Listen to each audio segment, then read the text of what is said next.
bienvenidas, bienvenidos. Muchas gracias por venir a compartir con nosotros hoy día, por también estar en este espacio. La charla de lo que yo les voy a hablar hoy es del autoliderazgo. Me gustaría más bien sondear qué es lo que ustedes entienden por autoliderazgo. ¿Qué creen ustedes que se referirá a ese concepto? Liderarse a sí misma. Súper bien. ¿Y a qué más aludirá? En términos personales, en términos tal vez más A epistemológicos. autoconocerse y ver cómo reacciono, cómo funciono, qué pido, qué espero, qué actitud tengo frente a... Súper, entonces tiene que ver de alguna manera u otra con el poder guiarme, pero también con tener ciertas claridades, Claro. ¿no? ¿Algo más que les surja? ¿Cómo funciona? ¿Qué cosa? También es el autoconocimiento. Sí. Cuando Thich Nhat Hanh, un monje budista, habla del proceso de poder estar de alguna manera u otra acompañándose, él habla de que de alguna manera u otra uno se vuelve un jardinero.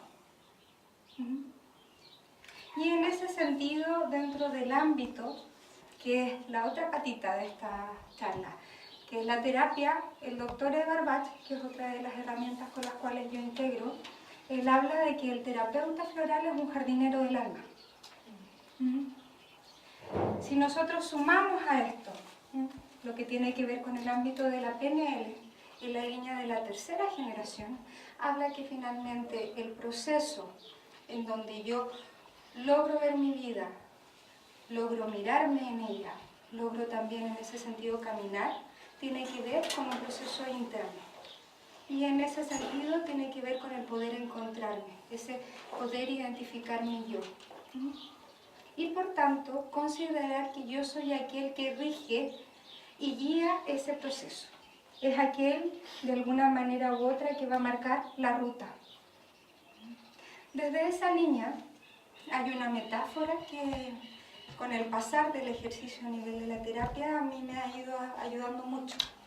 Y me gustaría poder compartirla con ustedes tal vez como un ejercicio, para que vayamos pudiendo asentar estos conocimientos, estos que ya hemos estado conversando hasta ahora.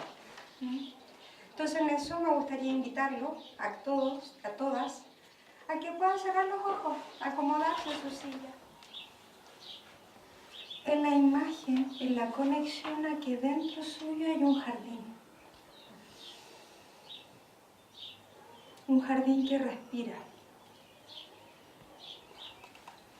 Un jardín que tiene vida, que tiene presencia y que es hermoso. Y que antes que todo es. Y puedan visualizar en el centro de ese jardín un árbol, un hermoso árbol.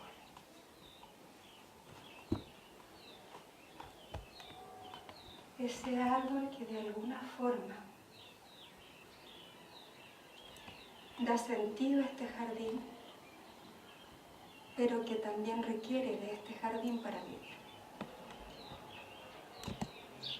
Y tomen conciencia de cómo es ese árbol. Permítanse explorarlo, sentir su tronco, ver sus bellos colores.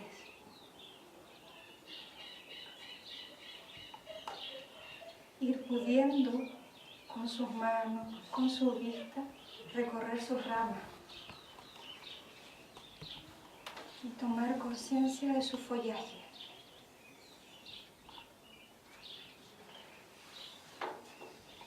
Y poder tal vez ir un poco más allá y entrar en ese árbol a su tiempo, a su ritmo, y llegar a ese corazón, al centro de ese árbol. El corazón del árbol, árbol que es corazón de ese jardín.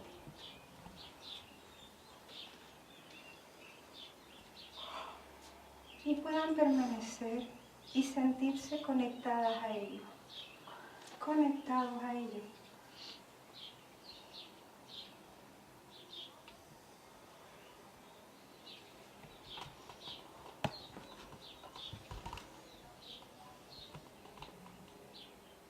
poder disfrutar y experimentar lo que es estar ahí, en ese espacio único y sagrado interno, en ese encuentro profundo, ahí, en su centro.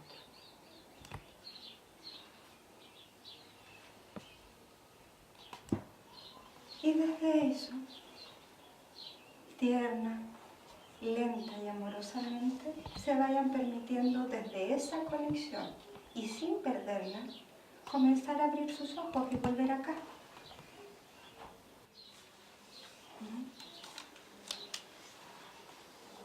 Y puedan mirar a otros, mirarse a ustedes y descubrir que acá tenemos un tremendo jardín, ¿no? Con árboles preciosos, ¿no? Con ramas extensas, tal vez algunas un poco más cortas, follajes únicos, ¿no? Desde el ámbito de la terapia, en mi experiencia en el cruce de distintas herramientas, el proceso de autoliderazgo tiene que ver con poder tomar conciencia y poder reconocer y aceptar ese árbol que está dentro suyo. Y poder, por tanto, aceptarlo como único, tratando desde esa línea de decir sí, tratando también desde esa línea un acto muy amoroso de reconocer que soy única, que soy único. ¿Cómo es que vamos construyendo ese proceso? Muchas veces, muchas personas en el ámbito de la terapia me han preguntado, no, es que tú debes de manejar muy bien todas las herramientas, ¿no? No, yo diría aquí el experto para mí es mi cliente. Yo en esto soy solamente un acompañante. Si tomáramos la metáfora de Thich Nhat Hanh, algunos pacientes, desde un concepto tal vez más clínico, me dirían, no, es que tú haces un trabajo maravilloso, tú me hiciste cambiar. No, usted se volvió su propio jardinero y pudo, por tanto, ver ese árbol y reconocerlo, y lo amó. ¿Y cómo es que vamos haciendo ese proceso?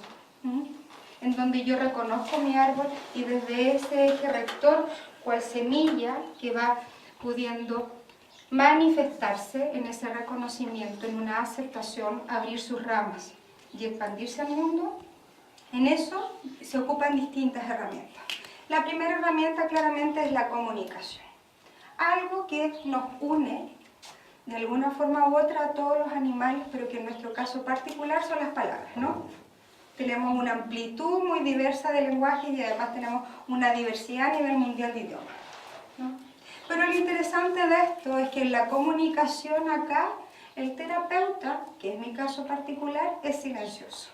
Hace buenas preguntas, pero no hace ni aseveraciones, no emite juicio. Difícil, ¿no?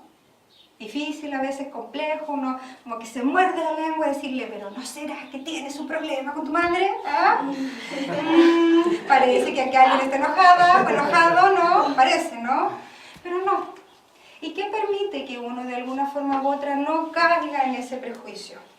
El proceso de reconocer que esto que hay aquí es un árbol y que claramente al frente tú tienes otra especie. Y tú de esa especie no sabes absolutamente nada, nada.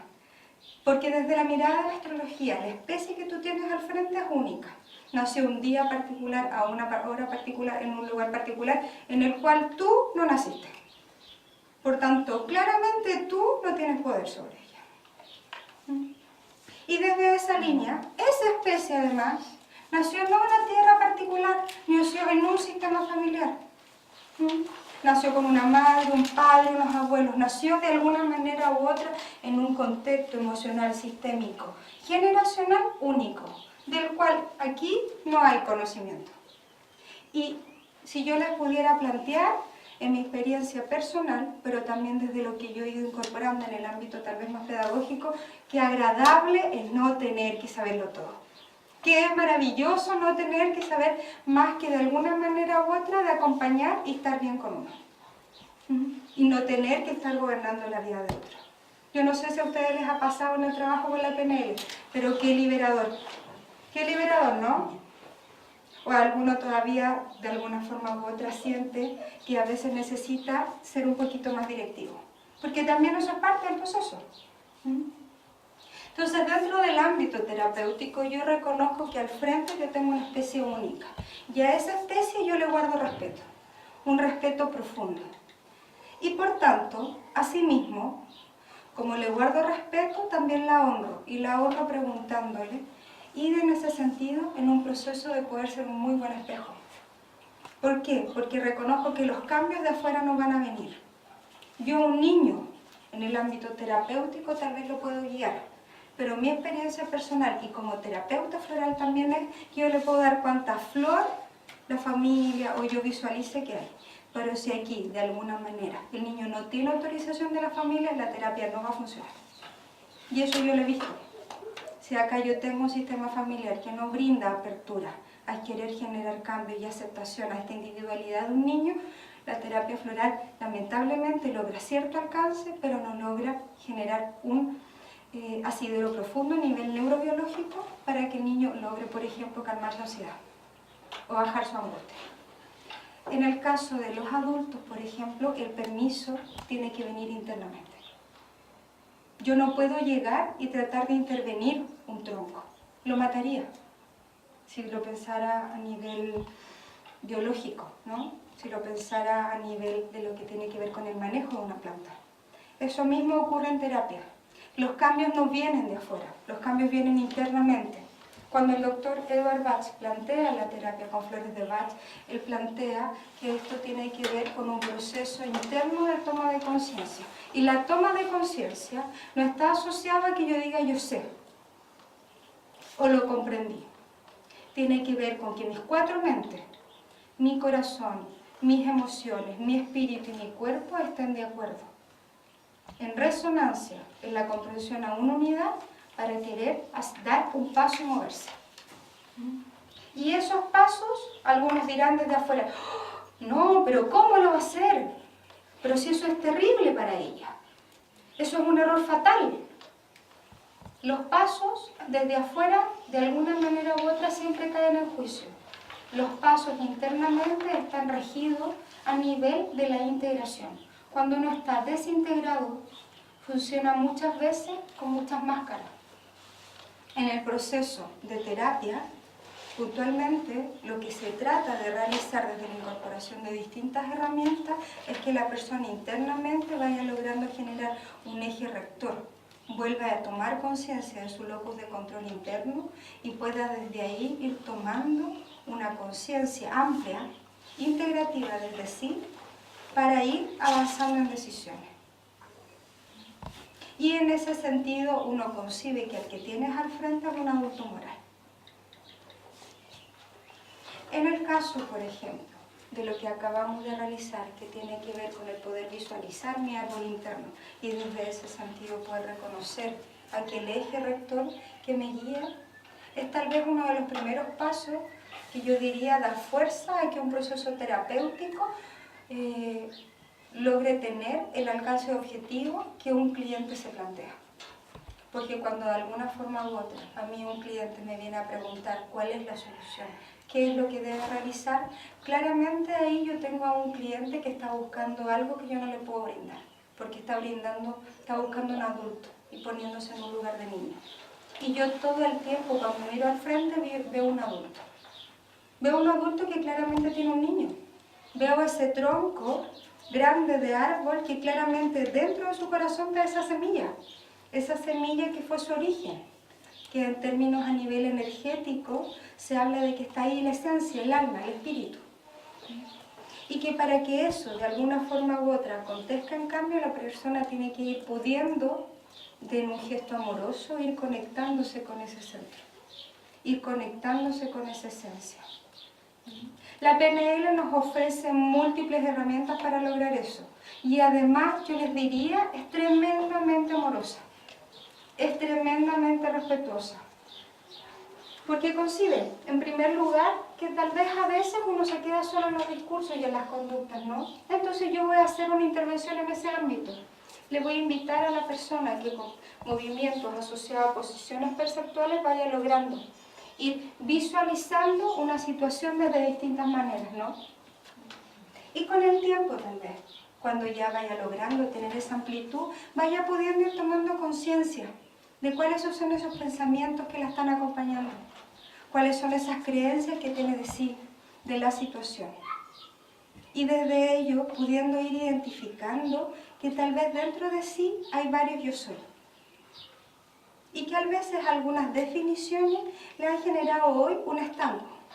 En otro momento muy adecuado de su vida, fue aquello que le permitió salir adelante. Entonces, ¿cómo? En la conexión a algo profundo, que es la esencia, la persona va logrando realizar cambios que uno pudiera incluso mirar a nivel cuántico, de poder ir reconociéndose y manifestándose. ¿Cómo se integra eso con la terapia con flores de Bach?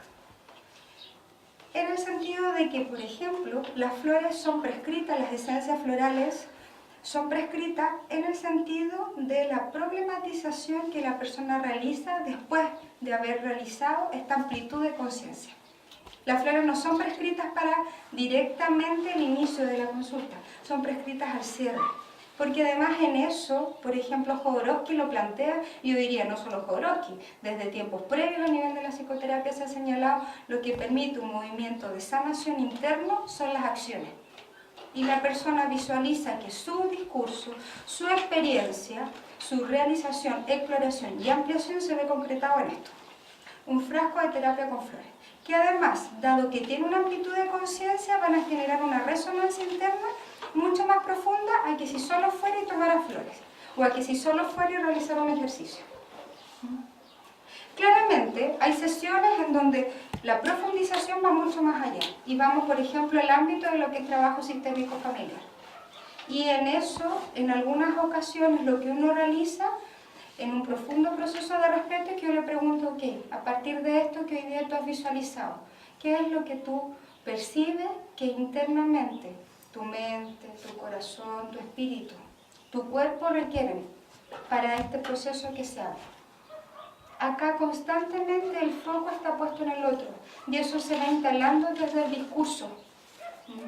Y es un discurso que va teniendo un acompañamiento en el movimiento, en la realización de actos. Pero yo, como terapeuta, nunca pierdo de vista que al frente yo tengo un árbol claro y formado. Y que aunque el otro lo dude, yo nunca lo dejo de creer. Establezco y instalo mental, emocional y a nivel de campo las presuposiciones de la PNL. Si uno de alguna manera u otra eso no lo realizara, lo más probable es que ustedes se tiendan a hacer cargo. Y tal vez como último paso, dentro de ese proceso, en relación, por ejemplo, a lo que Rocío nos estaba hablando en la conferencia anterior, en la otra sala, se incorporan movimientos asociados al amor, en donde la persona logra reconocer que al poder mirarse, al poder verse, al poder aceptar que, por ejemplo, es un limonero, que es el único limonero de su familia donde está lleno de naranjos, donde está lleno de árboles de manzana, pero logra aceptar que es un limonero. Y logra visualizarlo. Y no será un limonero con muchas ramas, pero es el limonero perfecto y adecuado que ha de ser para su alma, para su espíritu. Y en ese sentido, ¿cómo va subiendo? Que puede cuidarse y que también en algún momento va a tener semillas y frutos que va a cuidar. Como también va tomando conciencia, por ejemplo, de que puede hacer magia, de que puede reconocer, incorporar recursos y transformarlos internamente, como lo estamos haciendo ahí, en el espacio de sesión. ¿Cómo puede dar un pasito más y permitirse recibir? ¿Cómo lo hizo en algún momento? O como tal vez las condiciones actuales se lo permiten. Como este espacio. Yo recibo su atención, ustedes reciben mis palabras. Y estamos ahí, en un movimiento y en un diálogo amoroso. Y aquí yo no soy distinta a ustedes. Somos iguales, estamos constituyendo esto. Como por ejemplo también la persona puede reconocer que se puede patrocinar. Y en eso se puede querer y aceptar. Y internamente se puede decir, hoy día dimos un paso más. Bien, hoy día no me afectó el estómago. Hoy día no llegué a estresarme a ese nivel. Bien, súper. Hoy día pude sonreír. Como por ejemplo puede dar otro pasito más y también reconocer que internamente está la pasión, porque está conectada a la vida. Y por último, pero no menor, y así igualmente de clave, puede dar un paso más y reconocer que en esta vida somos manifestaciones espirituales en el campo del humano, y reconocer que ese es amor, y que en la medida en que está conectado amorosamente, en presencia y en reconocimiento a eso, en visualizarme como árbol, y amarlo, cuidarlo, respetarlo, podarlo, protegerlo, aceptar que también tiene invierno, aceptar que a veces también a uno le llueve, pero aceptar que eso es parte de la vida, de alguna manera u otra, es asumir que uno es un ciclo de vida que va aconteciendo en un mar de vida. Y en ese sentido, de lo único que puedo guiar y hacerme responsable internamente es de que yo libere mi vida, de que yo sea respetuosa con eso, porque eso me va a permitir respetar al que tengo al frente. Y por tanto, es poder reconocer, como dice Thich Nhat Hanh, este monje budista, que yo me vuelvo aquí el jardinero de mi alma, que no va a venir otro que haga ese trabajo, y que de alguna forma u otra el poder ser un muy buen jardinero de mi alma, de mi tierra, de mi árbol, me va a permitir generar manifestaciones hermosas de vida, de creatividad en el mundo. Muchos le preguntan que por qué se dedica, por ejemplo, a la jardinería, y no se dedica, por ejemplo, a dar más charlas o a escribir más poesía. Y él dice que si él no hiciera jardinería, nada de eso existiría, porque ese es aquel espacio que a él le permite internamente volver a conectarse con su yo y guardar respeto a la planta que está ahí al frente cultivando. Y por tanto hablarle a cada una de las personas de su audiencia en ese mismo estado de respeto y presencia, sin olvidarse nunca de que él es también parte de ese jardín inmenso que se llama vida. Entonces yo las invito a cada uno de ustedes, incluso a los que vienen ya a esta nueva vida, a que puedan reconocerse como semilla. Y que a veces, claro, uno diría, no me tocaron las mejores tierras para nacer. Pero si se pudieran mirar hoy y mirar ese árbol que hay en ustedes, ¿no lo aman? ¿No les encanta? ¿No lo ven y se sienten orgullosas? Y eso se debió a que a veces, cual bambú, necesitamos 2, 3 años de condiciones para madurar. Y eso fue perfecto. Así que los invito a eso, a que puedan reconocerse. No hay nadie afuera que les pueda dar la solución. Sin embargo, hay muchos terapeutas que estamos dispuestos a acompañarles a que ustedes descubran su jardinero. Muchas gracias.